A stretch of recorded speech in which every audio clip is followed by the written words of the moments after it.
Customers don't care how well you can code. They care about the results. And so before you get upset, let me explain what I mean. So whether you work a 9 to 5 on a dev team, or you're doing freelance, or you're doing contract work, the customer wants a deliverable that is according to the specs, is on time, and it works very well, if not perfect.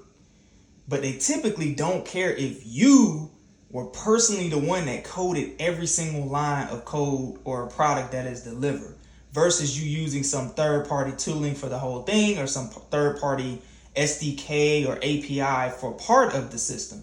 They just don't care. They want something that works. Yes, there are exceptions where a customer has some stipulation against using certain tech, but for the most part, if they can get an equal result to you coding it by yourself versus you using some third-party tooling and they're getting the same results, they typically don't care. So then you might ask, Kelvin, so then when do you code yourself? When should you actually code from scratch?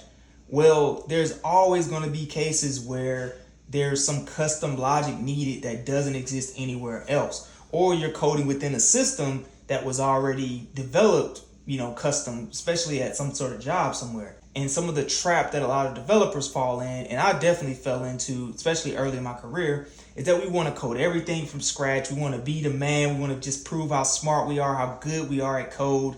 And a lot of times the client just don't care who coded or how good you can code yourself. They care about how well you can put together a solution.